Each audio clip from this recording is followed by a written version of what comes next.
Hi friends, 6ാം ക്ലാസ്സിലെ എല്ലാ കൂട്ടുകാർക്കും പുതിയൊരു വീഡിയോയിലേക്ക് സ്വാഗതം. ഇന്ന് നടന്ന അടിസ്ഥാന ശാസ്ത്രം ബേസിക് സയൻസിൻ്റെ ക്വസ്റ്റ്യൻസും ആൻസേഴ്സുമാണ് നമ്മൾ നോക്കാൻ വേണ്ടി പോകുന്നത്.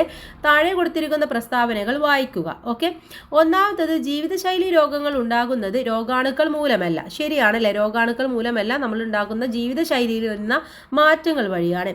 തെറ്റായ ജീവിതശൈലി മൂലം ഉണ്ടാകുന്ന രോഗങ്ങളാണ് ജീവിതശൈലി രോഗങ്ങൾ എന്ന് പറയുന്നത്. അതും ശരിയാണ്. കരൾ വീക്കം, പൊണ്ണത്തടി, മഞ്ഞപ്പിത്തം എന്നിവ ജീവിതശൈലി രോഗങ്ങൾക്ക് ഉദാഹരണമാണോ? അല്ല, അത് തെറ്റാണ്. സാധാരണ രക്തസമ്മർദ്ദ നിരക്ക് 120/80 mmHg ആണ്. അതും ശരിയാണ്. അപ്പോൾ ഇവിടെ 1, 2, 3, 4 ശരിയായിട്ടുള്ളത്. അപ്പോൾ അവിടെ ഓപ്ഷൻസ് നോക്കൂ. 1, 2, 4 ശരി, 3 തെറ്റി എന്നുള്ള ഓപ്ഷൻ ഡി ആണ് ശരിയായിട്ടുള്ള ഉത്തരം. ഓക്കെ, അപ്പോൾ ഒന്നാമത്തെ ഉത്തരം നമുക്ക് കിട്ടി അല്ലേ. ഇനി രണ്ടാമത്തെ ചോദ്യം നോക്കാം. മൊബൈൽ ഫോണിന്റെ അമിതോപയോഗം കൊണ്ടുണ്ടാകുന്ന ഏതെങ്കിലും 2 ആരോഗ്യ പ്രശ്നങ്ങൾ എഴുതാനാണ് പറയുന്നത്. എന്തുണ്ടാവും? ഒന്ന്, ഉറക്കക്കുറവ്. ഓക്കെ, ഉറക്കക്കുറവുണ്ടാവും. അതുപോലെ തന്നെ കാഴ്ച പ്രശ്നങ്ങൾ ഉണ്ടാകുന്നതാണ്. അതുപോലെ കഴുത്ത്, പുറം വേദന എന്നിവയൊക്കെ ഉണ്ടാകുന്നതാണ്. കഴുത്ത് വേദന അല്ലെങ്കിൽ പുറം വേദന. വ്യായാമത്തിൻ്റെ പ്രാധാന്യം വ്യക്തമാക്കുന്ന 2 പോസ്റ്റർ ഉണ്ടാക്കാനാണ് പറഞ്ഞിട്ടുള്ളത്. അപ്പോൾ വ്യായാമം എന്ന് പറയുന്നത് വളരെ ഇമ്പോർട്ടൻ്റ് ആയിട്ടുള്ള ഒന്നാണ് അല്ലേ. വ്യായാമം ശീലിക്കൂ, ആരോഗ്യം സംരക്ഷിക്കൂ, ആരോഗ്യമുള്ള ശരീരത്തിൽ ആരോഗ്യവാനായ മനസ്സുണ്ടാകും എന്നൊക്കെ നിങ്ങൾക്ക് ആ ഒരു പോസ്റ്ററിൽ എഴുതാൻ വേണ്ടി പറ്റും. അപ്പോൾ എന്തെങ്കിലും എഴുതിയിട്ട് നല്ല ഭംഗിയായിട്ട് കൂട്ടുകാരൊക്കെ പോസ്റ്റർ ഉണ്ടാക്കിയിട്ടുണ്ടാകുമെന്നും വിചാരിക്കുന്നു. അടുത്ത ചോദ്യത്തിലേക്ക് കടക്കാം. രണ്ടാമത്തെ ചോദ്യമാണ്. ഇതിൽ 2Aയും 2Bയും ഉണ്ട്. അതിലെ 2A ആണ് നോക്കുന്നത്. പരീക്ഷണം ചെയ്യുന്ന 2 കുട്ടികളുടെ ചിത്രങ്ങൾ നിരീക്ഷിക്കൂ. ഒരാൾ എന്താണ് ഐസ് ചൂടാക്കുകയാണ്, മറ്റൊരാൾ പഞ്ചസാര ചൂടാക്കുന്നു. നിരീക്ഷണ ഫലങ്ങളുടെ ഘട്ടങ്ങൾ താഴെ കൊടുത്തിരിക്കുന്നു. അവ ശരിയായ രീതിയിൽ ക്രമപ്പെടുത്തി എഴുതാനാണ് പറഞ്ഞിട്ടുള്ളത്. ഓക്കെ, അപ്പോൾ ഇവിടെ തന്നിട്ടുള്ളത് ഏതൊക്കെയാണ്? 1, ഉരുകുന്നു, പുതിയ പദാർത്ഥം ഉണ്ടാകുന്നില്ല, രുചി മാറുന്നു, ബാഷ്പമായി മാറുന്നു, തണുപ്പിച്ചപ്പോൾ പഴയ പദാർത്ഥമായി മാറുന്നില്ല. അപ്പോൾ ആദ്യം എന്താണ്? പഞ്ചസാര എടുക്കുകയാണെങ്കിൽ അതെന്തായി? ആദ്യം വരുന്നത് ഉരുകുന്നു എന്നുള്ളതാണ് അല്ലേ. പിന്നെ എന്ത് സംഭവിക്കും? രുചി മാറുന്നു എന്നായിട്ട് മാറും.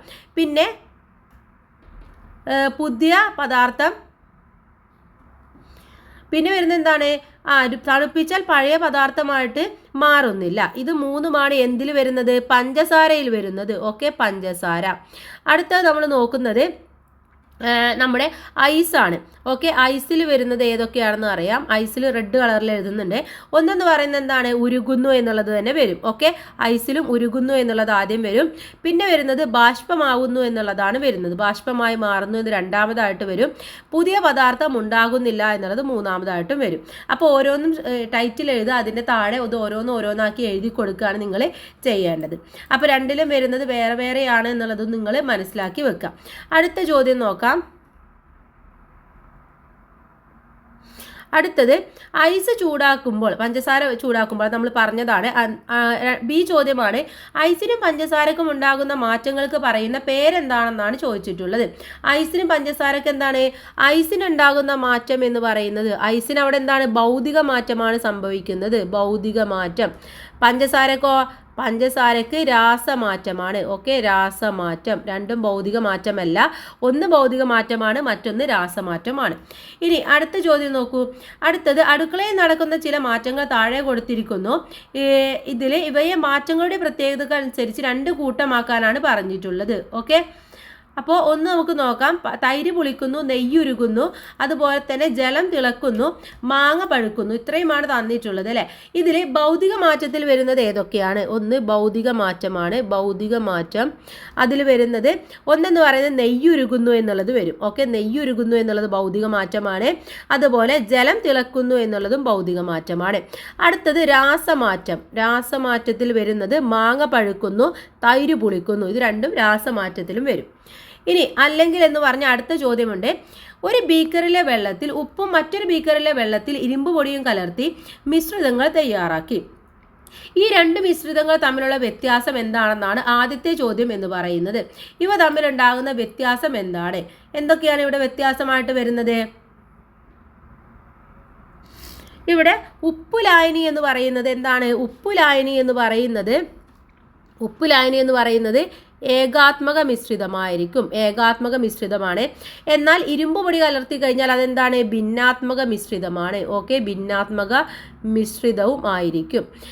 ഇനി രണ്ടാമത്തെ ചോദ്യം, ഈ രണ്ട് മിശ്രിതങ്ങളിലെയും ഘടക പദാർത്ഥങ്ങളെ വേർതിരിക്കാനുള്ള മാർഗങ്ങൾ എഴുതാനാണ് പറഞ്ഞിട്ടുള്ളത്. ഓക്കെ, അപ്പോൾ ഒന്ന് എന്ത് ചെയ്യണം, ഉപ്പിനെ നമ്മൾ വേർതിരിക്കണം അല്ലേ, മറ്റൊന്ന് എന്ത് ചെയ്യണം, ഇരുമ്പ് പൊടിയെയും വേർതിരിക്കണം. അപ്പോൾ നമുക്ക് എന്ത് മാർഗങ്ങളാണ് ഇവിടെ എഴുതാൻ വേണ്ടി പറ്റുന്നത്? ഉപ്പിനെ നമുക്ക് എങ്ങനെ വേർതിരിക്കാൻ വേണ്ടി പറ്റും? ഉപ്പിനെ നമുക്ക് ഒന്ന് ഉപ്പാണല്ലോ, ഉപ്പ് നമുക്ക് ബാഷ്പീകരണം വഴി വേർതിരിക്കാം, ബാഷ്പീകരണം. ഇനി അടുത്തത് എന്താണ്? ഇരുമ്പ് പൊടിയാണ് അല്ലേ. ഇരുമ്പ് പൊടിയെ നമുക്ക് എങ്ങനെ വേർതിരിക്കാം? കാന്തം ഉപയോഗിച്ചുകൊണ്ട് അരിച്ചെടുക്കാൻ വേണ്ടി പറ്റും.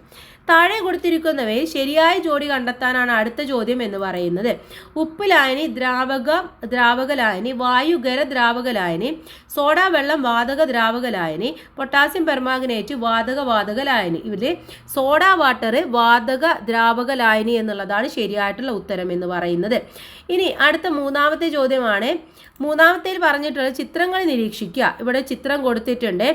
ഈ ചിത്രം 1, ചിത്രം 4 എന്നിവയിൽ പന്തിൻ്റെയും ചിത്രം 2, ചിത്രം 3 എന്നിവയിൽ ഗോളിയുടെയും ചലനം ഏതെന്ന് അറിയാനാണ് പറഞ്ഞിട്ടുള്ളത്. അപ്പോൾ ചിത്രം 1 ഏതാണ്? ചിത്രം 1 നടക്കുന്നത് ഭ്രമണമാണ് അല്ലേ, ഭ്രമണമാണ് നടക്കുന്നത്, ഭ്രമണം. ചിത്രം 2 എടുത്തു കഴിഞ്ഞാൽ അവിടെ നടക്കുന്നത് എന്താണ്? വർത്തുള ചലനമാണ്, വർത്തുള ചലനം. അടുത്തത് 3 3 നടക്കുന്നത് നേർരേഖാ ചലനമാണ്, നേർരേഖാ ചലനം. 4 നടക്കുന്നത് ദോലനമാണ്. ഓക്കെ, ദോലനം. അപ്പോൾ ഓരോന്നിനും നടക്കുന്നത് ഏതാണെന്ന് അവിടെ എഴുതി കൊടുക്കുകയാണ് ചെയ്യേണ്ടത്. ഇനി അടുത്ത ചോദ്യം നോക്കാം. അടുത്തത് കണ്ടെത്തിയ ചലനങ്ങൾക്ക് ഓരോ ഉദാഹരണങ്ങൾ എഴുതാൻ വേണ്ടി പറയുന്നുണ്ട്. ഓക്കെ, അപ്പോൾ ഭ്രമണമാണെങ്കിൽ എന്ത് എഴുതാം? നമുക്ക് പമ്പരത്തിൻ്റെ കറക്കം എഴുതാം അല്ലേ, അല്ലെങ്കിൽ സൂര്യൻ്റെ എഴുതാൻ വേണ്ടി പറ്റും. ഇനി വർത്തുള ചലനമാണെങ്കിൽ നമുക്ക് ഭൂമി സൂര്യന് ചുറ്റും കറങ്ങുന്നത് എഴുതാൻ വേണ്ടി പറ്റും. നേർരേഖാ ചലനമാണെങ്കിൽ താഴേക്ക് വീഴുന്ന കല്ല്, ദോലനമാണെങ്കിൽ ക്ലോക്കിലെ പെൻഡുലം. ഓക്കെ, അപ്പോൾ ഇതൊക്കെയാണ് നമുക്ക് അവിടെ എഴുതാൻ വേണ്ടി പറ്റുന്നത്. അടുത്തത് താഴെ തന്നിരിക്കുന്നത് തെറ്റായ പ്രസ്താവന ഏതെന്നാണ് ചോദിച്ചിട്ടുള്ളത്. ഓക്കെ, തെറ്റായതാണ് കണ്ടെത്തേണ്ടത്. ഇവിടെ ഏതാണ്? ബലം ഉപയോഗിച്ച് വസ്തുവിൻ്റെ ചലനവേഗം വർദ്ധിപ്പിക്കുന്നു എന്ന് പറയുന്നു. അത് ശരിയാണല്ലേ. അതുപോലെ 2 ബലം ഉപയോഗിച്ച് വസ്തുവിൻ്റെ ചലനവേഗം കുറക്കാനും നമുക്ക് പറ്റും. ഇനി വേഗത കൂട്ടാൻ മാത്രമാണ് പൽചക്രം ഉപയോഗിക്കുന്നത്. അതുപോലെ ബലം ഉപയോഗിച്ച് ചലന ദിശ മാറ്റുന്നു എന്ന് പറയുന്നു. ഇവിടെ എന്താണ്? മൂന്നാമത്തതാണ് തെറ്റായിട്ടുള്ളതെന്ന് പറയുന്നത്. ഓക്കെ, വേഗത കൂട്ടാൻ മാത്രമല്ല പൽചക്രം ഉപയോഗിക്കുന്നത്, കുറക്കാനും നമ്മൾ ഉപയോഗിക്കുന്നുണ്ട്. ഇനി അടുത്ത ചോദ്യം നോക്കാം. ഈ ചോദ്യങ്ങൾക്ക് 4Aയും Bയും ഉണ്ട്. ഇതിൽ 4A ആണ് നോക്കുന്നത്. വിവിധ സസ്യങ്ങളുടെ പേരുകൾ താഴെ കൊടുത്തിരിക്കുന്നു. ഇവരുടെ പൂക്കളുടെ സവിശേഷതകൾ അനുസരിച്ച് 2 കൂട്ടങ്ങളാക്കാനാണ് നമ്മളടുത്ത് പറഞ്ഞിട്ടുള്ളത്. ഒന്ന് എന്തൊക്കെയാണ്? തെങ്ങ്, ചെമ്പരത്തി, മത്തന്, വെണ്ട, ഇത്രയുമാണ് തന്നിട്ടുള്ളത് അല്ലേ.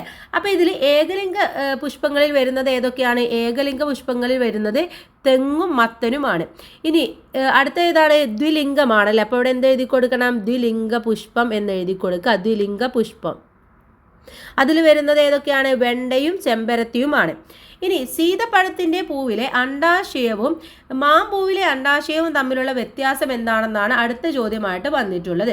അപ്പം മാമ്പൂവിൽ എന്താണുള്ളത്? മാമ്പൂവിലുള്ളത് ഒരു അണ്ടാശയമാണ്. ഓക്കെ, ഒരെണ്ണമാണുള്ളത്, ഒരു അണ്ടാശയം. ഇനി സീതപ്പഴത്തിലാണെങ്കിലോ 1 കൂടുതൽ കാണപ്പെടുന്നുണ്ട്, 1 കൂടുതലാണ്. ചിത്രശലഭം ഒരു പരാഗണകാരിയാണ്. മറ്റു 2 പരാഗണകാരികളുടെ പേരെഴുതാനാണ് അടുത്തതായിട്ട് പറഞ്ഞിട്ടുള്ളത്. എന്തെഴുതാം നമുക്ക്? കാറ്റ് എന്ന് പറയുന്നത് ഒരു പരാഗണകാരിയാണ്. അതുപോലെ വെള്ളം, അല്ലെങ്കിൽ എന്തെങ്കിലും പക്ഷിയോ പ്രാണികളുടെ പേരെഴുതിയാലും കുഴപ്പമൊന്നുമില്ല കേട്ടോ. അടുത്തത് ഇതിലെ B ചോദ്യമാണ് നോക്കുന്നത്. പ്രകാശ സംശ്ലേഷണത്തിൽ നടക്കുന്ന ഊർജ്ജമാറ്റം ഏത്? പ്രകാശോർജ്ജം താപോർജ്ജമായിട്ട് മാറുന്നു, അതുപോലെ തന്നെ പ്രകാശോർജ്ജം രാസോർജ്ജമായിട്ട് മാറുന്നു, താപോർജ്ജം രാസോർജ്ജമായിട്ട് മാറുന്നു, താപോർജ്ജം പ്രകാശോർജ്ജമായിട്ട് മാറുന്നു. ഏതാണ്?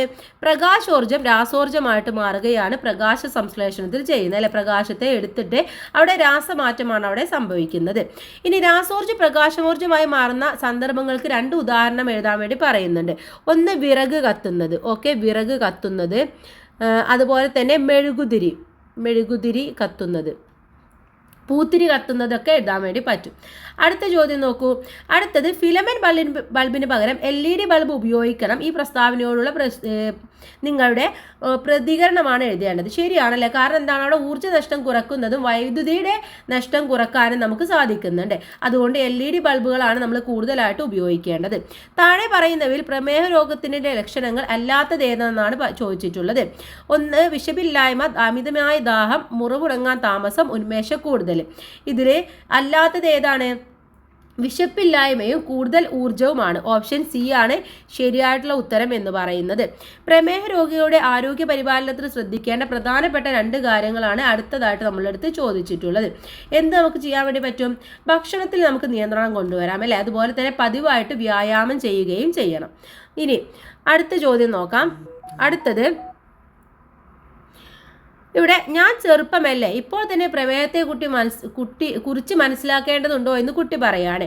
ഈ കുട്ടിയുടെ ചിന്തയോട് നിങ്ങളുടെ അഭിപ്രായം എന്താണ്? കുട്ടിയുടെ ചിന്ത തെറ്റാണ് അല്ലേ? പ്രമേഹം എന്ന് പറഞ്ഞത് പ്രായമായവരിൽ മാത്രം വരുന്നതല്ല, എല്ലാ പ്രായക്കാരിലും വരുന്നതാണ്. ഇനി 6ാമത്തേത് മനുഷ്യാസ്ഥികൂടത്തിന്റെ ഒരു പ്രധാന ഭാഗമാണ് ചിത്രത്തിൽ നൽകിയിട്ടുള്ളത്. ഭാഗം തിരിച്ചറിഞ്ഞ് പേരെഴുതാനാണ് പറഞ്ഞിട്ടുള്ളത്. ഓക്കെ, അപ്പൊ ഇത് ഏതാണ് ഭാഗം? ഇത് നട്ടെല്ലാണ് അല്ലേ? ഭാഗം ഏതാണ്? നട്ടെല്ലാണ്, നട്ടെല്ല്. ഇനി അസ്ഥികൂടത്തിലെ 2 ഭാഗങ്ങളുടെ പ്രത്യേകതകളാണ് താഴെ കൊടുത്തിട്ടുള്ളതിൽ. അവയിൽ തെരഞ്ഞെടുത്ത് ശരിയായ തലക്കെട്ട് നൽകാനാണ് അടുത്ത ചോദ്യം എന്ന് പറയുന്നത്. 1ാമത്തെ നോക്കൂ, 33 കശേരുകൾ ചേർന്നിരിക്കുന്നു. അതെന്താണ്? അത് 33 കശേരുകൾ ചേർന്നിരിക്കുന്നത് നട്ടെല്ലാണ്. ഓക്കെ, നട്ടെല്ലാണ്. അതുപോലെ തന്നെ 12 ജോഡി എല്ലുകൾ ഉള്ളത് ഏതാണ്? വാരിയെല്ലാണ്, വാരിയെല്ല്. ശ്വാസകോശം, ഹൃദയം എന്നിവയെ പൊതിഞ്ഞ് സംരക്ഷിക്കുന്നതും ഏതാണ്? വാരിയെല്ലാണ്, വാരിയെല്ല്. അടുത്തത് സുഷ്മിന നാഡിയുടെ സംരക്ഷണ കവചം എന്ന് പറയുന്നത് നട്ടെല്ലാണ്. അപ്പോൾ 2 നട്ടെല്ലിലും വരും, 2 വാരിയെല്ലിലും വരും. ഇനി ഇരുചക്ര വാഹനങ്ങളിൽ സഞ്ചരിക്കുമ്പോൾ ഹെൽമെറ്റ് ധരിക്കേണ്ടതിൻ്റെ പ്രാധാന്യം വിശദീകരിക്കുക. എന്താണ്? നമ്മൾ എവിടെയെങ്കിലും വീണ് കഴിഞ്ഞിട്ട് നമ്മൾ തലയൊക്കെ പൊട്ടും അല്ലേ? അപ്പോൾ മസ്തിഷ്കത്തിന് പരിക്കേൽക്കാതിരിക്കാൻ വേണ്ടിയിട്ടാണ് നമ്മൾ ഹെൽമെറ്റ് ധരിക്കണം എന്ന് പറയുന്നത്. അപ്പോൾ ഇത്രയും ചോദ്യമായിരുന്നു വന്നിട്ടുണ്ടായിരുന്നത്. എല്ലാ ചോദ്യവും ഉത്തരങ്ങളും നമ്മൾ നോക്കി എല്ലാവരും നന്നായിട്ട് പരീക്ഷ എഴുതിയിട്ടുണ്ടാകുമെന്ന് വിചാരിക്കുന്നു. Okay, anyway thanks for watching.